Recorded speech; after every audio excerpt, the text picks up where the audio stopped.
Clemente Lisi se caracteriza por ser un apasionado del periodismo deportivo. Ha trabajado durante más de 2 décadas como periodista y editor en algunas de las mayores organizaciones periodísticas, como lo son New York Post, New York Daily News y ABC News.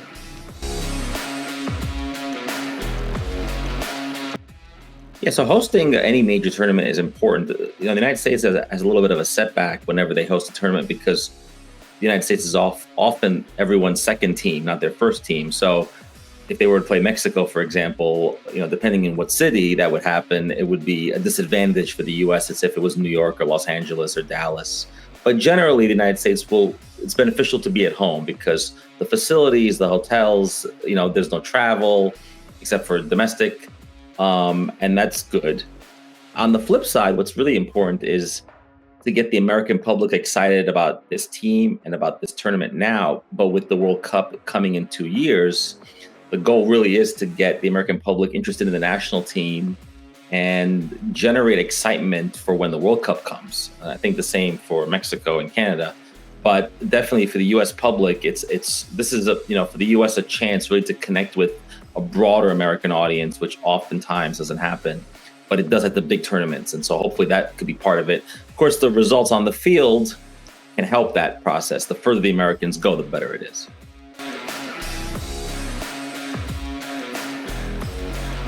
Yeah, I mean, this has been going on a little bit for a while now, but we have talk, Copa America is being played in the United States. You have the World Cup coming in 2 years, hosted by 3 nations, not just one. And the World Cup has gotten bigger because they want more games, more television revenue, more money. There's talk about having Champions League games being played in the United States. La Liga wants to play games here. The Premier League wants to play games in the United States. So, there's money in Saudi Arabia now, and the World Cup was held in Qatar, 2 years ago during the winter. There's a lot of things happening that are definitely pointing to the direction that sports is a business. And we know that. And there's a lot of money involved. And yeah, it's lost a little bit of that, I think. But, the fans and the public, they really, when it comes to it, you really just care about the 11 players on each team and the games. And that's what matters. That's what keeps people coming back. It's not, it's not the fancy hotels or the stadiums or, it's nice to see more games on television, but nothing beats going to a game. And so this has already been happening for a while. American sports like to play in Europe and Latin America, next year or this year, next season. The National Football League will have, a game in Brazil, and they play in England every year, in Germany. The NBA has played games around the world. So this is just part of the natural progression. And, soccer is an international sport, so it makes a lot of sense that these talks would be happening. But I think the romanticism is still there on the field.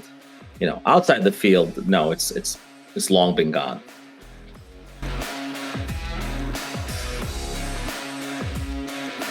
Yeah, so the Gold Cup is interesting, but it's much smaller and the competition is not as good. So, of course, it's always the U.S. and Mexico in the final. And the tournament is built for those 2 teams to reach the final. And then sometimes there's a surprise where Jamaica gets there or Costa Rica or Panama. But it's mostly U.S.-Mexico dominated tournament. The Nations League, I will say, the CONCACAF Nations League has surpassed, I think, the Gold Cup in prestige.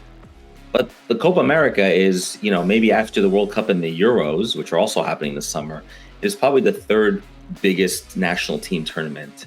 And the American public is already used to this a little bit because Copa America Centenario was played here in 2016. And I think it was the most successful tournament in terms of money, finances that CONMEBOL ever made.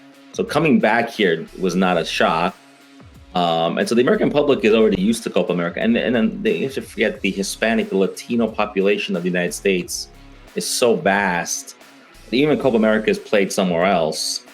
Every neighborhood, every TV in cities like New York and Miami and Los Angeles, they're tuned to the Copa America. Copa America is a very big deal. It's a known quantity, a known product here.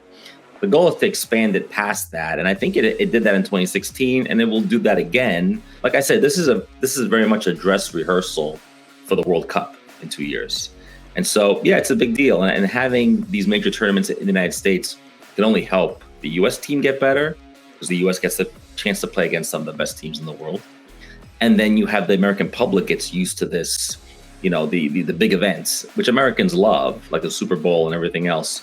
And so to put soccer in that diet is just another part of the sports media diet that Americans are consuming. And they already do that every weekend with the Premier League and Liga MX and all this stuff. So, but I think it's going to be very exciting. It's going to be a very busy summer. You have the Euros and Copa America at the same time, like you did last time. So it'll be very busy.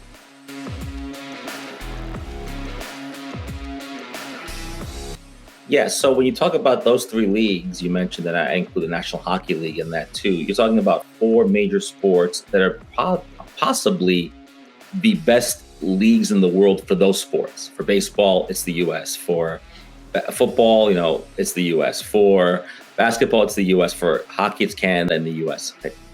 MLS is not the best soccer league in the world, and maybe it's in the top 20, maybe. Right. And MLS is, about 30 something years old. So it's fairly new. And it was born out of the 94 World Cup when the U.S. hosted the World Cup. And the idea was to create a league that could help create players, which it has done very well. And the league is growing, and it's growing in the number of teams, the number of players. I mean, Messi is playing here. Right. So, and the attendance is very high. So that is very good. The problem with MLS is they have to compete with the best soccer leagues in the world on television. So they have to compete with Liga MX, they have to compete with the Premier League, with Serie A, with La Liga, with every league that is on television in the U.S. So it's difficult. And MLS is not those leagues, and is not those leagues yet. But we've seen an evolution in MLS. It's gotten bigger and better. And the U.S. national team has gotten much more competitive because a lot of players got their start in MLS. And that's a huge advantage to be able to produce players, nurture them, grow them, and then then they eventually they leave MLS, they go to Europe or wherever they go. But that's part of the process. But MLS is growing. It's and it's a big reason why the U.S. national team is doing a lot better.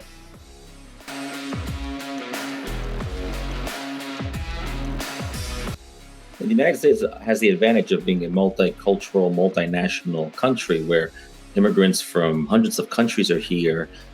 But part of the problem of this migration is that many of those children of those immigrants have the chance to play for their parents' country.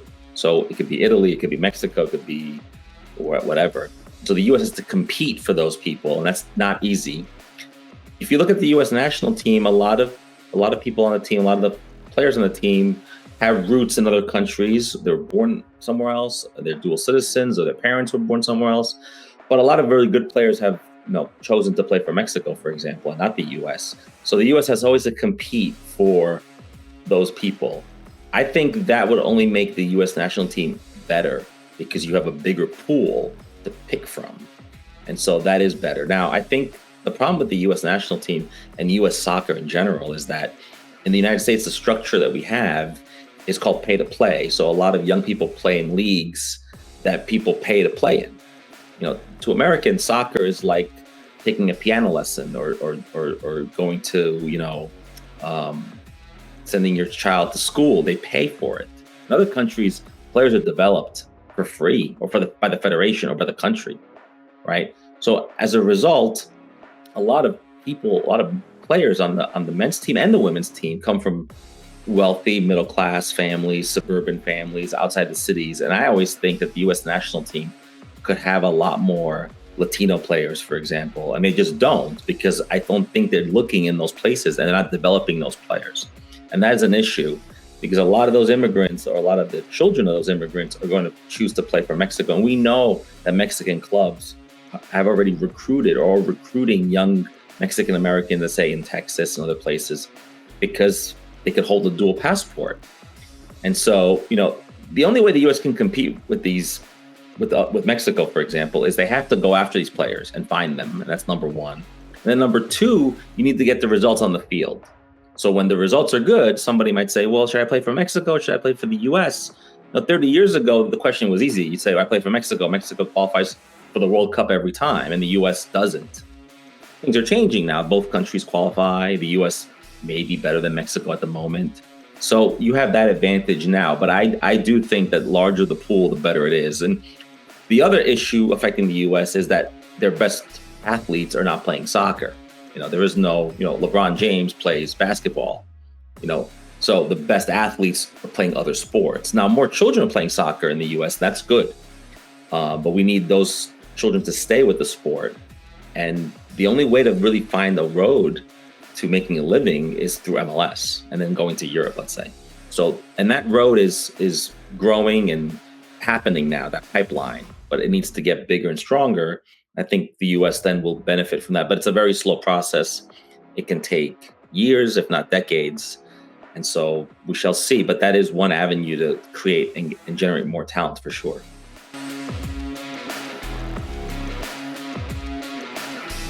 Yeah, so 2018 was, qualifiers were in November of 2017. The U.S. failed to qualify. They lost to Trinidad. The U.S. had qualified for every World Cup since 1990. So it was a huge, huge setback. But it also gave the Federation a chance to blow things up and start all over again. And a lot of the players on the team were older. Michael Bradley and Tim Howard and those players, Clint Dempsey. And it was time to change, move on. And Mexico is learning that the hard way. Because they're achieving some results, because they're qualifying for the World Cup, they're not going to change players, but now they're slowly doing that. The U.S. had to just go younger. And there were a lot of players on the Olympic team, there were players on the under-20 team, and they decided, who are these players? Let's move them up now. And those players are the players we know now. Weston McKennie and Tim Weah and, Pulisic, all these players that we see now that are the backbone of the team. Back in 2018, they were very young, 6 years ago, 7 years ago. And so they got moved up and they had to just play with these players, and it motivated them and they went younger. And so, club teams know this because club teams have to compete every week and they have to compete in the tournaments and they buy and sell players. It's much easier to do that. When you're talking about national teams, it takes something like not making the World Cup to have to create sort of a big shift. And so in a lot of ways, looking back, maybe not qualifying for 2018 was a minor setback. Sometimes you have to take 2 or 3 steps back before you can go forward. I think the US is benefiting from that now.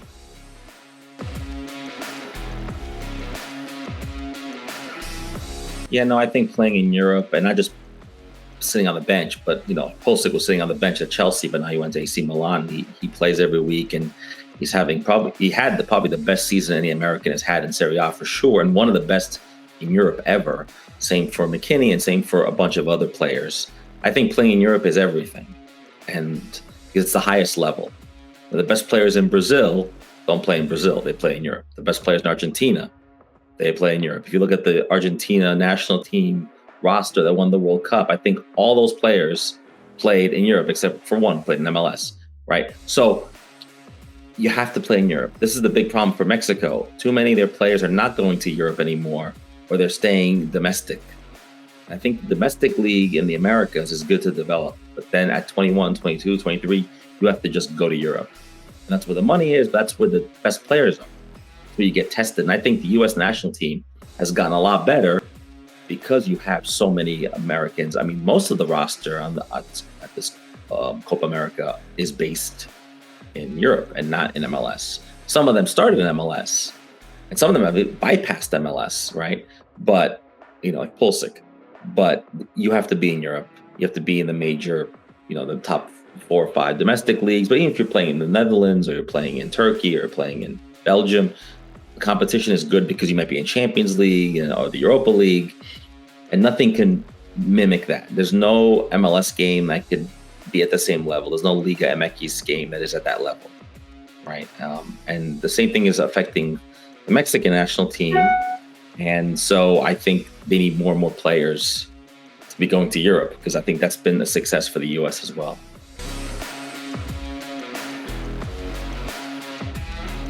Yeah, so the book came out a week after the US did not qualify for the World Cup, which was probably the worst time a book can come out, because it would have ridden the wave of this sort of growth, which was going this way, it was going up.